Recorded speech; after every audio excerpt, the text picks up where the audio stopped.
this to be a bit more interactive.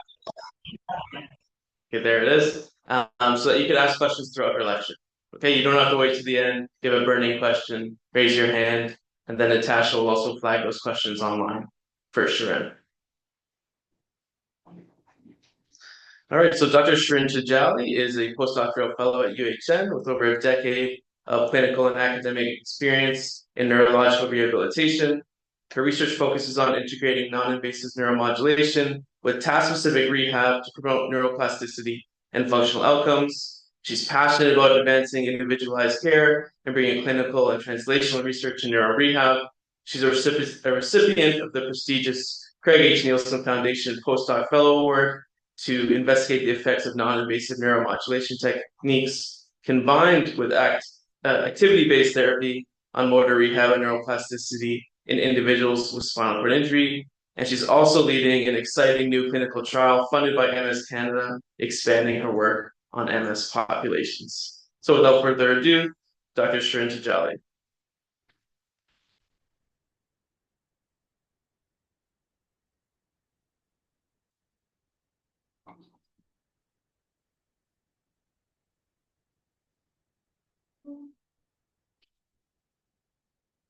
Hi everyone, it's my great pleasure to present on today's Jousse lecture. Thank you, Dr. Marcus and the entire team for organizing this event. I know it's difficult in summer. And also I would like to extend my appreciation to people who join online and in person. So just to inform that I have no financial and commercial interests related to the content of my presentation, and any device brands and technologies mentioned here are referenced only for scientific purposes.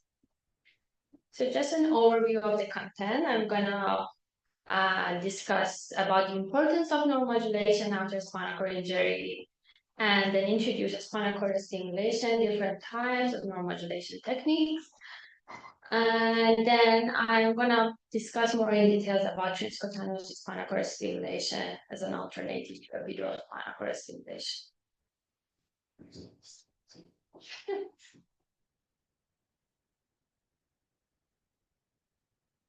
Sorry. Okay, please, thank you. I'm going to start first about the importance of neuromodulation. Okay. So, historically, there was a belief that the spinal cord injury is a fixed and irreversible condition. So, usually, the focus of rehab are mainly about compensatory strategies, teaching how to adapt using different assistive devices, and using, in general, the neuromuscular system above the level of injury. But now, after like 2 decades of research and advances of technology, we know that central nervous system, including a spinal cord, is not a fixed structure and retains significant capacity for changes, which is called as neuroplasticity.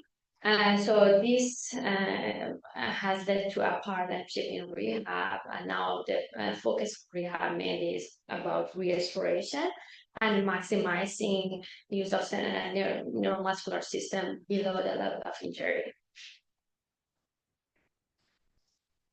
So just to start with a typical case of spinal cord injury, in a case with mid-thoracic complete spinal cord injury, the traditional approach focuses mainly on maximizing independence through the use of upper body for transfer and using, adaptive devices, focus on teaching new ways of performing ADLs with the remaining abilities. And also maximizing health benefits like improving bone density through passive standing with braces and standing frames. The new approach could more focus on neuroplasticity and functional restoration through more intense techniques. So it's basis of high repetition, task-specific training to engage sensory motor system below the level of injury. So any technology that can actually help to engage participants to maximize the use of neuromuscular system and below the level of injury could be included in this study.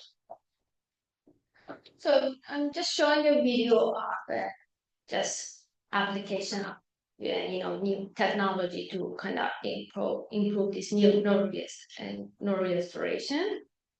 So this is a case with T6 complete spinal cord injury with epidural spinal cord stimulation. So this is the first week after epidural spinal cord stimulation. We can see that the team is trying to kind of facilitate lowering function, which basically means the function below the level of injury. So as you can see here in the beginning of this multimodal rehabilitation, there was a lot of support from therapists and the body weight support. As the training progressed, so here is like 2 months after rehab, we can see that participants trying to have more independent standing and stepping and receive less support from therapists. So as the training progresses, you can see that bigger steps and more independent activation of muscles, again, below the level of lesion. This was just an example of showing how this paradigm shift can actually help with spinal cord injury care. So it is also worthy to mention that in 80% of people that are clinically diagnosed with complete spinal cord injury, there are still potentially functioning fibers traveling across the lesion, which we call it incomplete spinal cord injury. So although spare connections are not robust enough to generate clinically observable function, they are still capable of modulating excitability of subdivision of sensory motor patterns. So this is also very important to know.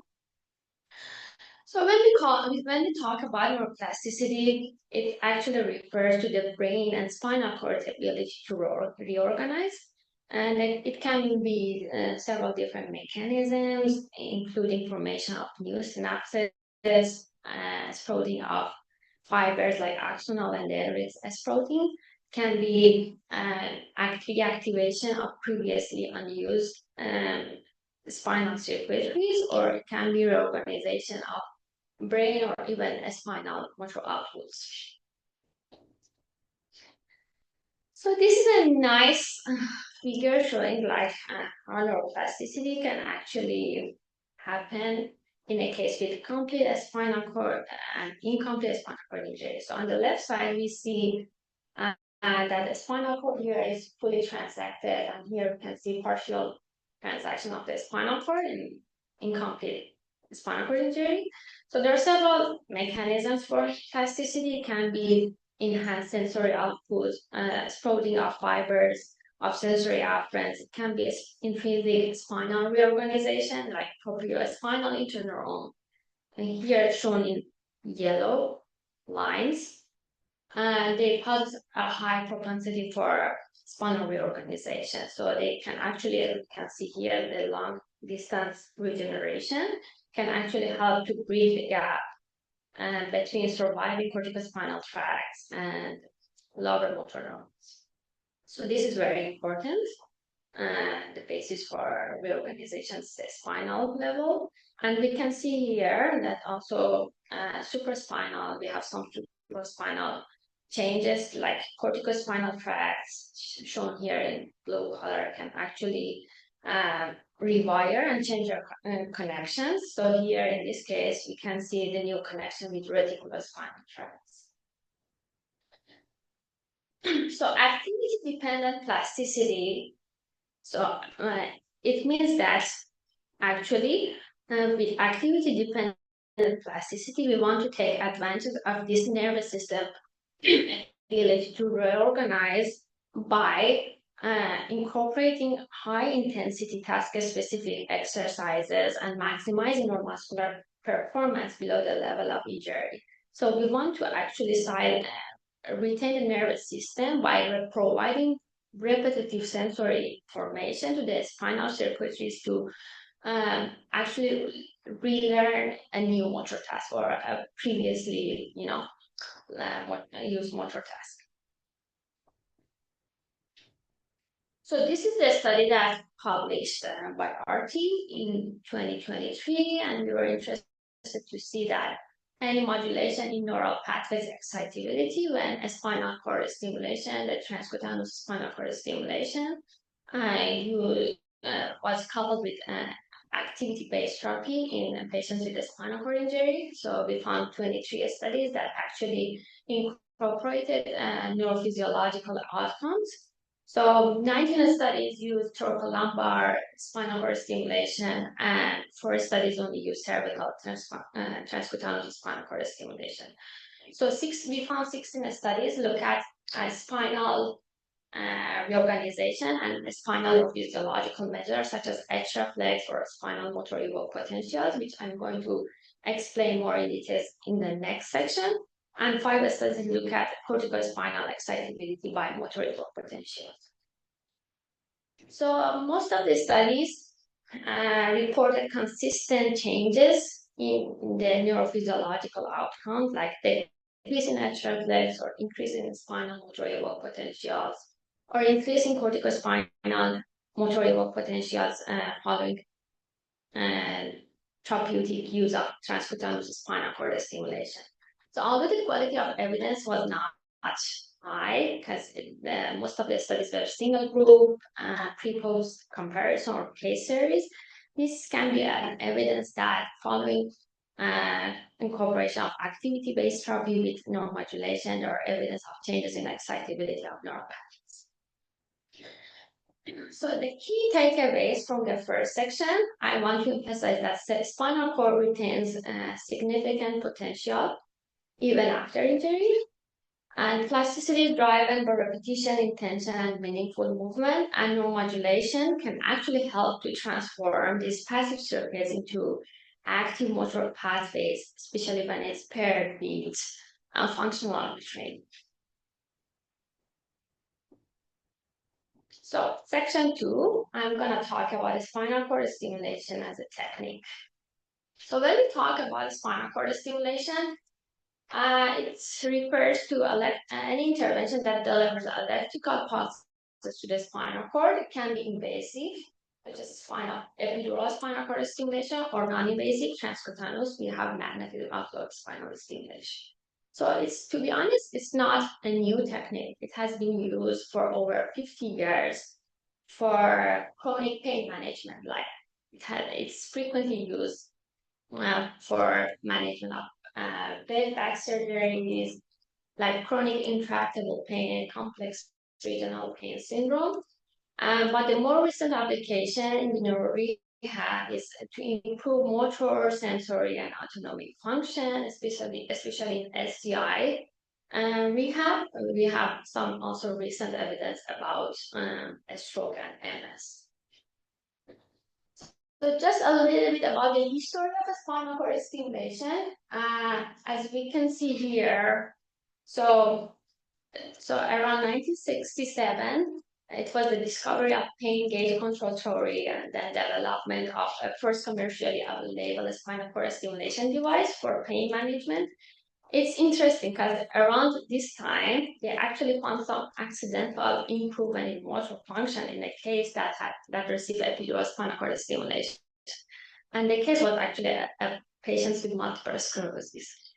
So around 1998, there was some evidence that epidural spinal cord stimulation can actually engage CPGs and induce rhythmic movement.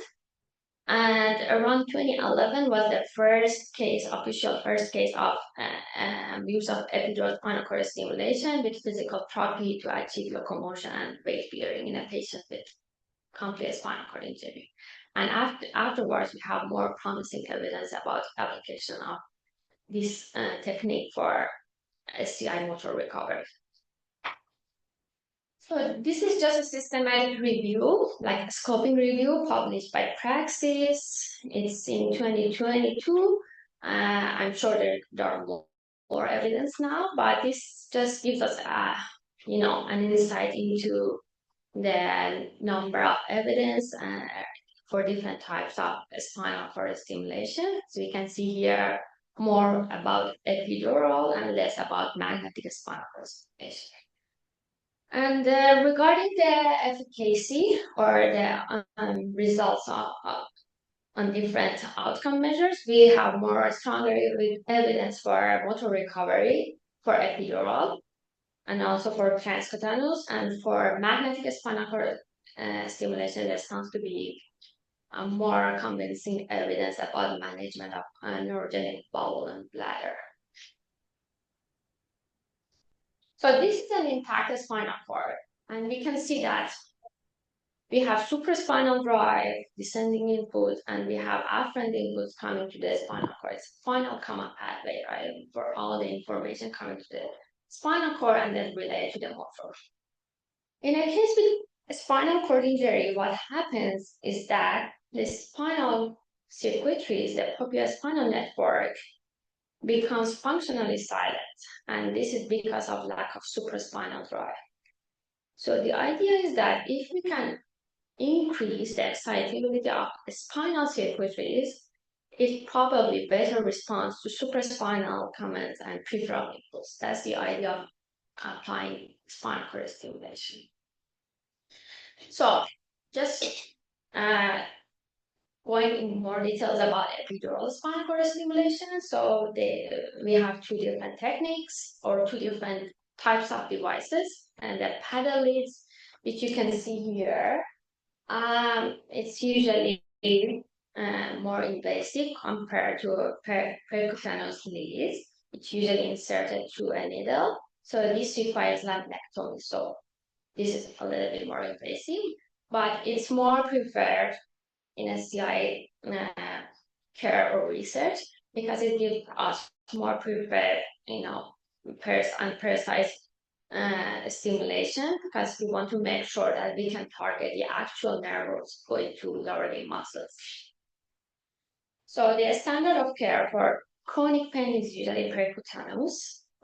So sometimes used in complex cases, but for the SCI care, usually paddle leads are the most commonly used. So when we talk about epidural spinal cord stimulation, it's not just only about surgery. So it requires a lot of teamwork. So before surgery, we want to make sure, when we say we, it's actually refers to the healthcare team, so not necessarily me. So we require a lot of high resolution imaging technique to make sure that we can actually target the roots, and to account also for inter-individual variability that we usually have in spinal motor pathways. So and also during surgery, and there are lots of physiological testing, because we want to make sure also to get response from individual motor neuron, and also we want to make sure that we can have the threshold and recruitment for different muscles, because it is very important that we can get a nice response. This is called a spinal motor evoked potential when we apply pulse stimulation to different nerves. We want to make sure that we can target roots from L1 to S2, which is at the spinal level between T10 usually to L1, L2. So there are some variability.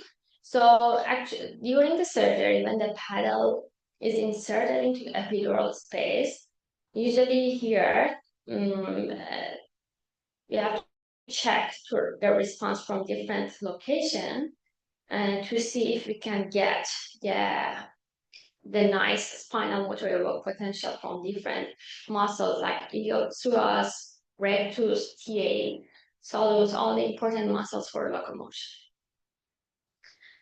So I want to kind of summarize the clinical studies that have been used epidural spinal cord stimulation in SCI population. So usually there's not a fixed setting in terms of stimulation parameters for epidural spinal cord stimulation, usually it's customized based on each individual's responses and also based on the function. But the frequency range usually between 5 to 100 hertz. I would say the most common frequency used for motor function for improving locomotion is around 30 hertz. Sometimes they go higher if they want to also work on the spasticity. And for autonomic function, they use the lower range of frequency. 200 to 400 microsecond is a typical pulse width, and the intensity also varies from sub-threshold to above motor threshold. Again, tailored to each participant and based on intended function. Stimulation mode can be tonic, like continuous. So some studies showing that continuous stimulation can help participants when they intend to do a movement, can help to facilitate like single joint function. But we also need pattern stimulation. They call it on-demand stimulation, like during a specific like activity, like let's say stepping, stance. We need different patterns of muscles to, right? So there are many high impact studies published in Nature journals, like showing the efficacy, the preliminary efficacy of the epidural spinal cord stimulation. But I would also like to mention that we still need high quality randomized control trial in the field. So as we can see here, usually after implantation, it follows with an intensive rehab, right? So the time of rehab is actually so varies a lot in the literature. So there is not specific dosage that I can mention, but usually at least 3 months to 1 year of intensive rehab, like above 100 sessions of rehab, followed by epidural spinal cord stimulation. And the common part of the rehab is just all the rehab protocols mainly based on ABT, with the purpose of maximizing, again, muscles below the level of injury. So, again, I want to emphasize that successful outcome of epidural spinal cord stimulation requires teamwork. So neurosurgeons, we require them for precise electrode placement. We need a rehab team to integrate intensive functional training. We need engineers and device specialists to customize STEAM parameters. And we need a nurse and allied health staff for preoperative and ongoing patient support. And of course, we need patient-centered care and continuous communication with the stakeholders. So the key takeaway about epidural spinal cord stimulation, rehab is essential to achieve functional gains. So stimulation alone is not sufficient. So minimum active dose that I found in the literature is around 40 sessions. Again, I would like to mention that it's still under research, right? So we don't have a guideline that to a specific recommended dosage, but studies mention that there is a dose response trend that with more sessions, usually better outcomes, but we also want to make sure that it is actually possible in the healthcare system. So the section says, any questions so far? Let me know. Let me know if you have a question. Okay. I move forward to section 3, which is about transcutaneous spinal cord stimulation and if it can be an alternative to epidural spinal cord stimulation. So basically same idea, but non-invasively. Usually cathodes placed over spinal cord, like midline, but in cases we also have mediolateral placement, but cathode usually placed over spinous process, and anode placed anteriorly, could be anterior neck, acromion, or could be around umbilicus. So studies, including our also research, shows that dorsal roots can be the target of also transcutaneous spinal cord stimulation, same as epidural, although less specific compared to epidural. And again, all the literature saying it should combine with activity-based therapy to promote neuroplasticity and more evidence in the API population. And we have some promising evidence in stroke and MS also. So just a quick comparison between epidural and transcutaneous.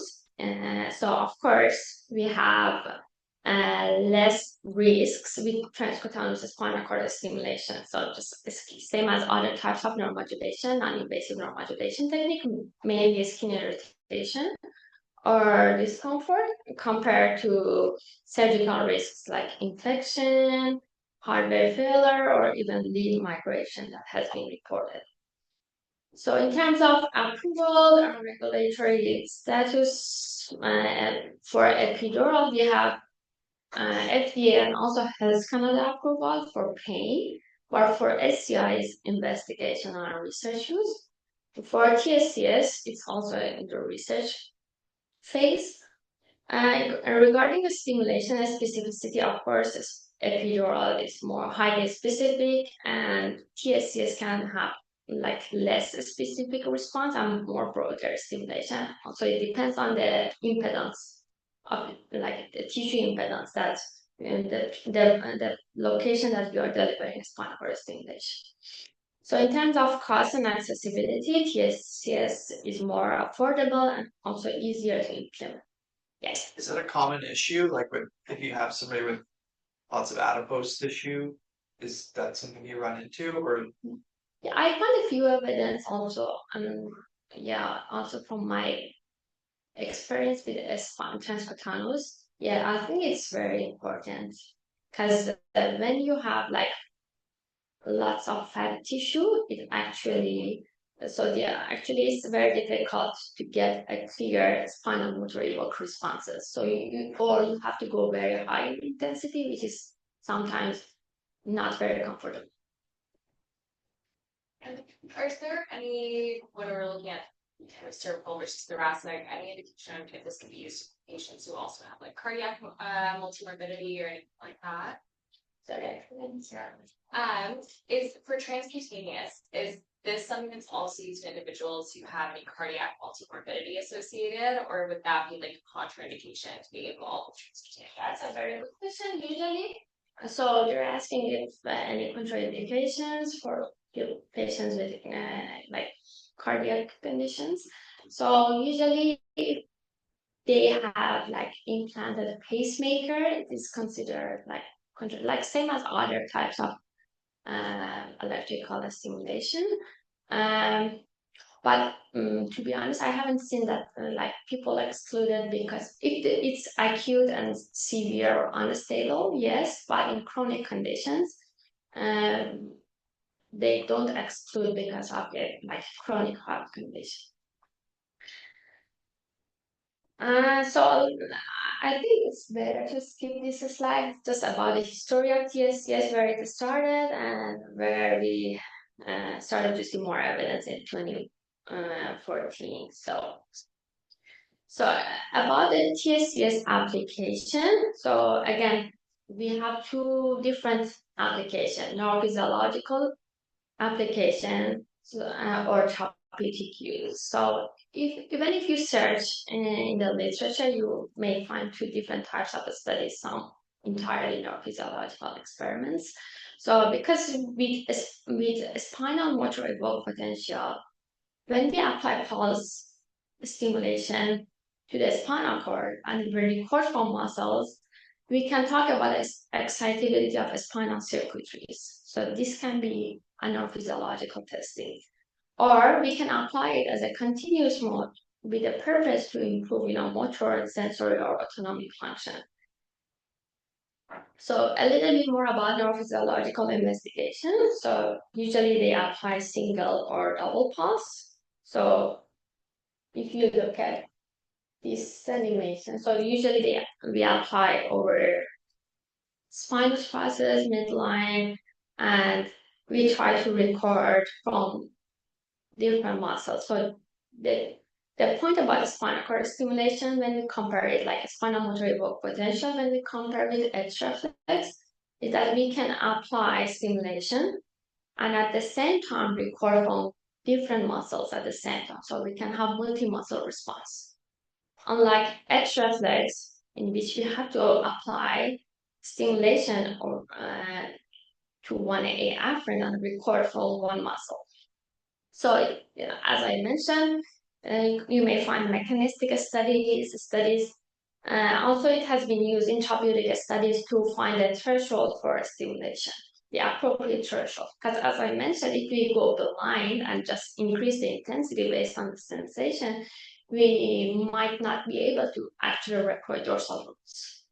And it can be used also as a neurophysiological outcome to investigate like if the intervention actually changes spinal cord excitability. So the very important note about spinal cord stimulations, both with epidural and transcutaneous, we have to consider the topographical organization of spinal motor neurons.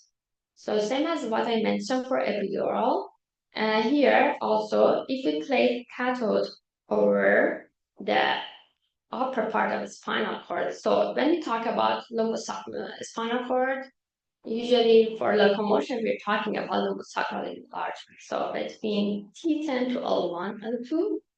So usually at higher level, we can get more specific response in proximal muscles. We can see here like adductors, rectus, or iliopsoas, or if we move down and place cathode at the lower level of spinal cord, we can get a better response from ankle muscles, like in this case, like plantar flexors. So this is a study about epidural spinal cord stimulation. They do electrophysiological recording they did, and then they found that depending on the level that they stimulated, actually they got different responses from different muscles.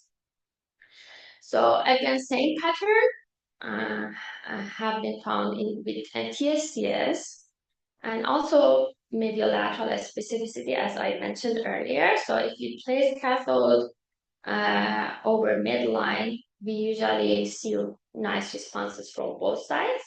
If we place cathode on the left side, usually more exaggerated responses from left muscles, and right side is same. So we were really interested to see if the spinal motor evoked potentials are reliable, can be reliable outcome. Because if you want to talk about them, we have to make sure that these outcomes are reliable. So this is a study that led by Dr. Kelsey Ryan and Dr. Kay Masani and Dr. Zarifat. So Gustavo and I did the data collection for this study, data collection done, and we are in the process of writing the manuscript. And I would like to share some of the preliminary results that we found. So we did this at the very first step in 17 subjects, neurologically intact subjects. So the TSCS were applied over C7 cathode, and anode was placed over acromion, and we applied pulse stimulation, and we recorded from 7 upper limb muscles. So this testing was repeated 2 different sessions. Just we wanted to calculate with ICC. So this is just a quick demo of the testing and how pulse TSCS can actually evoke responses in multiple muscles.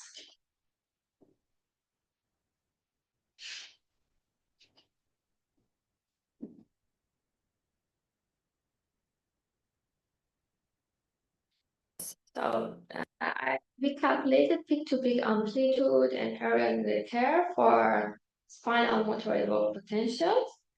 So these are the results from the 7 upper limb muscles, and also the area under the curve. So just to summarize the results, we found the majority of muscles had good reliability over 2 sessions.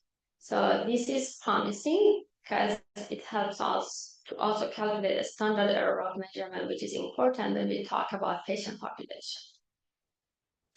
So as the next step, this study also led by Dr. Kalsirayan here, and we did this at Lyndhurst. So I was part of this study for neurophysiological testing. So we were interested to see actually spinal motor evoked potential. So when I talk about spinal motor evoked potential, it's also, I think, worth to mention that different terminologies have been used. Sometimes you may see posterior root reflex muscles. So this is the same thing. So we were interested to see if adding transcutaneous spinal cord stimulation to activity-based therapy, we can see any changes in spinal cord excitability with spinal motor evoked potential. So we had 8 individuals with chronic SCI, and they underwent 20 sessions of training, ABT combined with TSCS, and again they had pre and post measurement. We had pre and post measurement of the spinal motor evoked potential. So this is just a recruitment curve, pre shown in blue and post. And we also calculated percentage changes for area under the curve and peak-to-peak amplitude. As you can see here, so the triceps was one of the key muscles that showed changes, which I think is very important. It's one of the key muscles for upper limb function and transfer. So we found that biceps, ED had close to significant changes, and triceps had significant changes in terms of increasing spinal motor evoked potential, which is showing that probably when spinal cord stimulation can actually engage the spinal circuitries and increase the excitability. So this was about pulse application of TSCS and recording from several muscles. But when it comes to continuous application of TSCS, so depending on the intensity that we use, if it's sub-threshold or above motor threshold, we can actually facilitate or induce a movement. If it's strong enough, it can actually induce a movement. So just to give you a perception of what I'm talking about. So this is just a demo. So everything is passive. So the participant is not doing any voluntary movement. So I'm trying to increase, turning on the stimulation and trying to increase the stimulation to the point above motor threshold.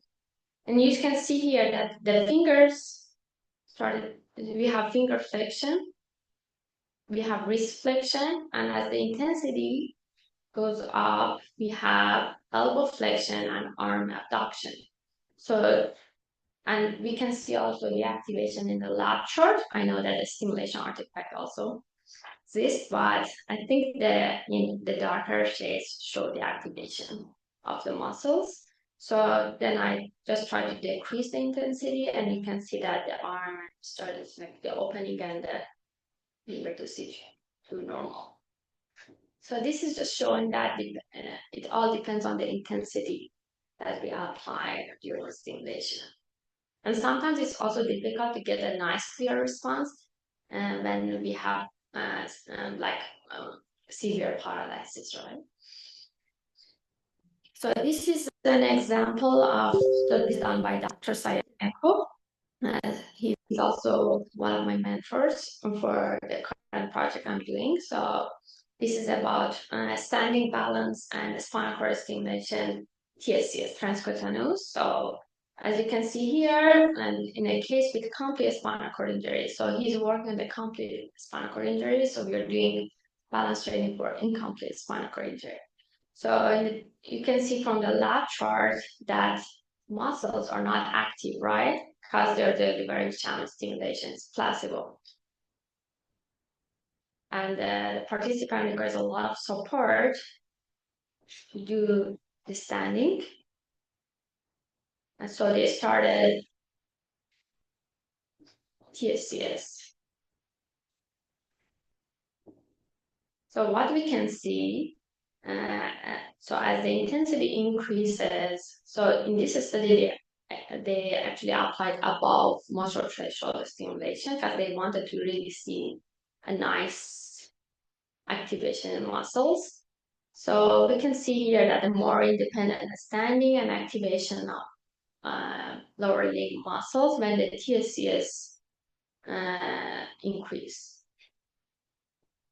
So this is called orthotic effect, which means when the stimulation is on, it can give us immediate improvement. So I'm just giving you different examples of how TSCS can be helpful in spinal cord injury research and also clinical research. So this is a study done by Dr. Nancy at Washington. So they did a clinical trial with transcutaneous spinal cord stimulation.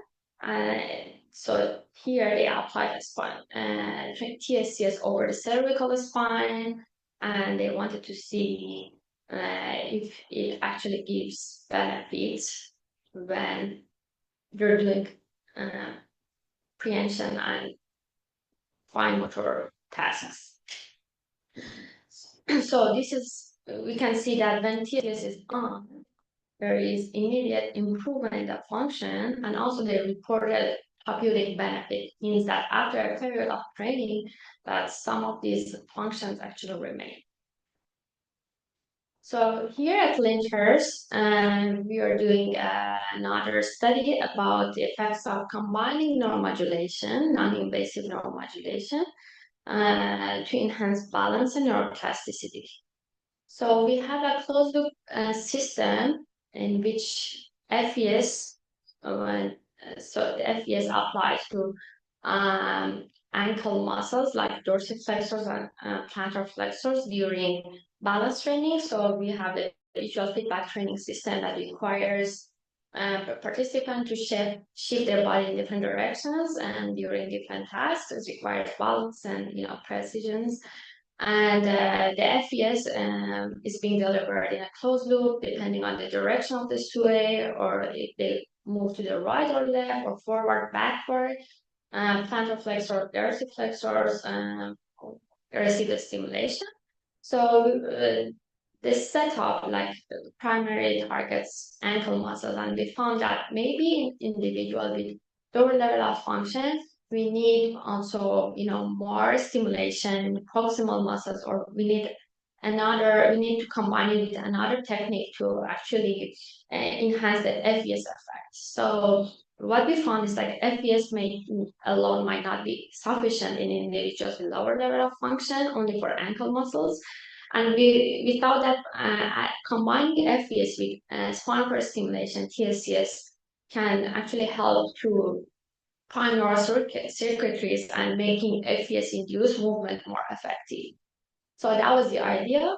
So we were specifically looking into the effects of combining TSCS with FES on balance performance and corticospinal excitability in individuals with incomplete spinal cord injury. So far we have had 16 participants, but I only analyzed 11 participants, so that's why you see 11 here. So they were randomized into 2 different groups. We had 3 assessments: baseline, post, and 6 weeks follow-up. So during the training, in the group that received combined neuromodulation, TSCS was delivered in an open loop submotor threshold, as we're working in cases with incomplete injury. So they have their own function. We don't want TSCS to be high to interfere with the movement, unlike case with incomplete spinal cord, with complete spinal cord injury and epidural.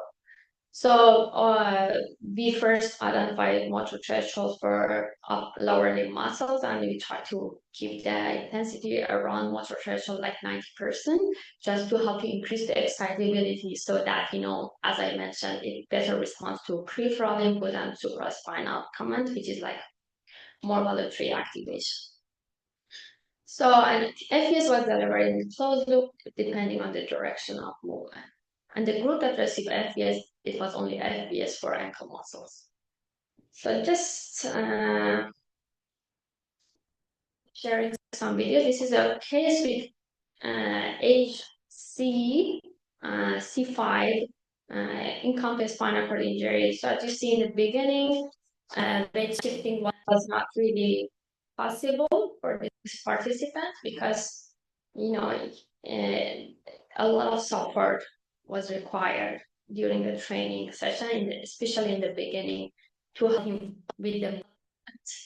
But as the training sessions progressed, he had like this arm freestanding, and as you can see here, he had taller posture and better control during movement. So he was actually able to target the points in the game and got higher score, and he was able to, have more direction specific movement. So again, about the orthotic effect, this was a participant that required support during training or for independent standing was not possible, but when both stimulation were on, you could have this like period of freestanding. So regarding the group results, red boxes show the group that received combined neuromodulation and black just only FPS. So far from these preliminary results, sounds like that. So ABC is a questionnaire that looks into balance confidence.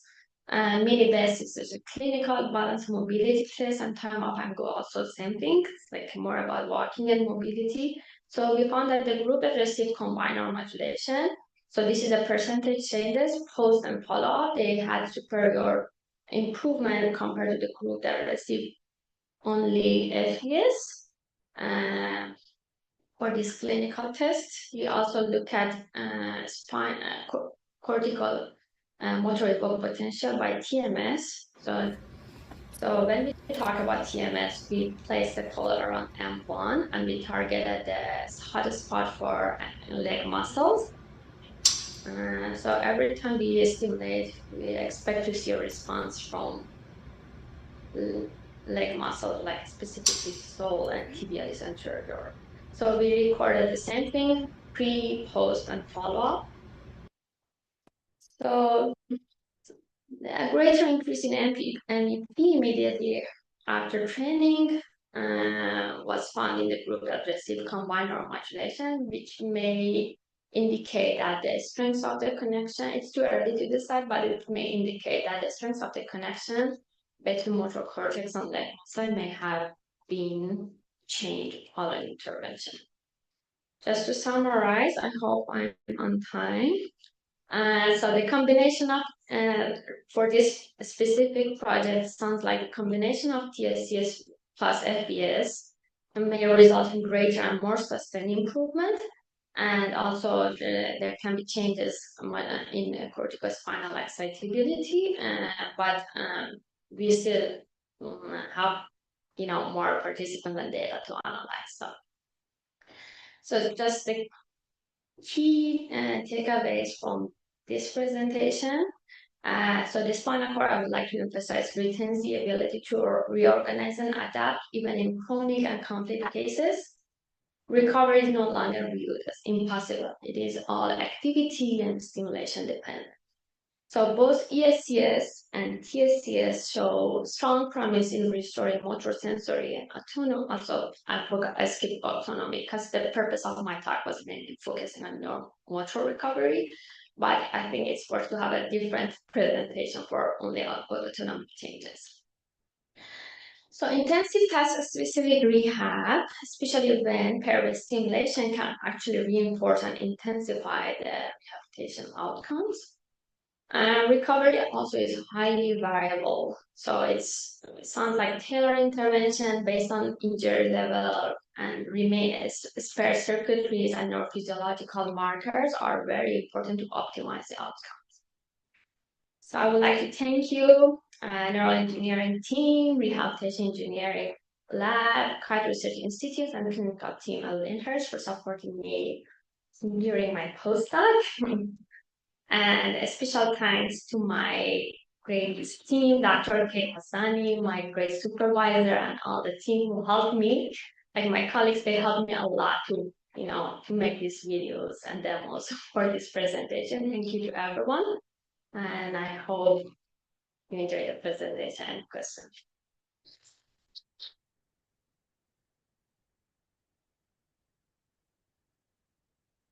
Yes, we have at least 5 minutes for questions. I'm not sure if I'm still in Zoom.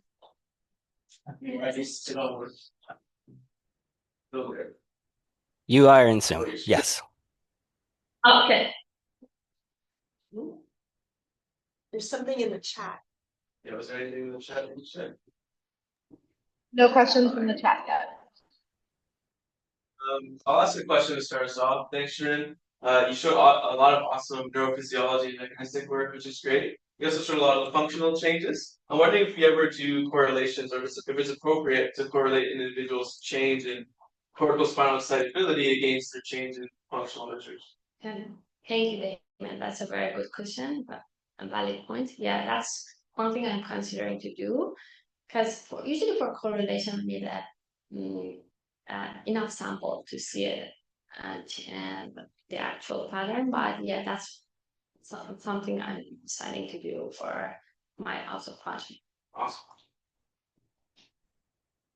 But I would like to mention also that there are some studies in the literature that have shown that prospectively, like the group that received spinal, it's not only about the spinal cord stimulation, it can be also FES, like prospectively followed out, like parallel to changes in walking speed, there was some changes also in motor evoked potentials, and they also show some good correlation. So there can be some correlation, but we just need to provide more evidence. Well, of course, but I think that's the nice crossover. Yes. For using neurophysiology to guide the functional change. Exactly.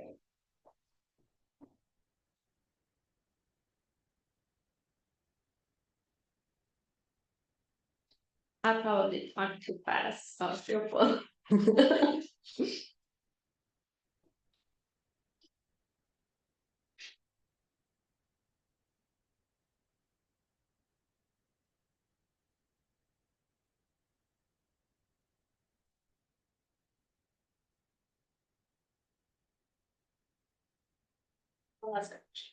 Sure. What might be a timeline for this to be something that can be done outside of research in a clinical setting? Yeah, that's a very good question. So for epidural spinal cord stimulation, I actually had the chance to talk with the surgical team that are doing epidural, and they do it regularly for pain. And so here, it's still under research phase, but they were also mentioning that they can be up to surgeon's decision. So for future implications, same as so right now for pain management, it's entirely up to surgeon's decision to either choose the candidate, and if the candidate is a good person for this type of implantation. So I'm hoping that the process of approval goes into the direction that eventually the healthcare system decides who is a good candidate and when can epidural spinal cord stimulation be done. But so far, I think the Health Canada approval applies to pain application. But for the transcutaneous. Yeah, so that's also another discussion. So I think it's still research use, but we are trying to see if we can actually push this, if we really need to think about it as an off-label device or not, because the application sounds like it's same as other application for non-invasive techniques. So, and I'm not sure if we really need different approval for application of TSCS. So, because we also found that we can use the regular units, the steam units for TSCS. But it's still a lot, there's a lot of, discussion and debate around.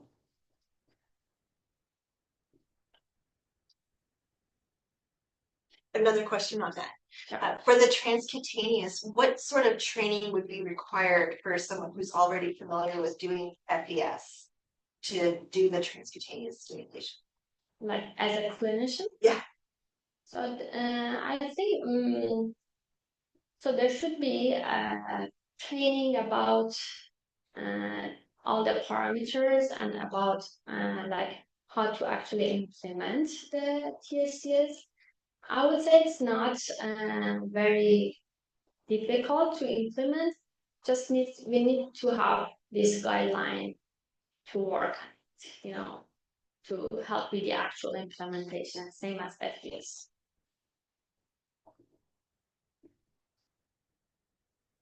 We're a bit past one, so probably stop there. Okay, so thanks everyone. It's a bit past one.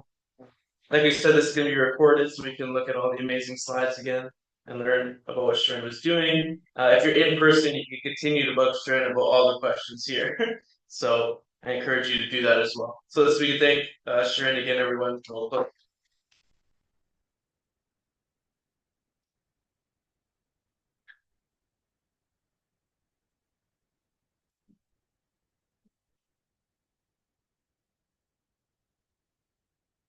Thank you, Anita.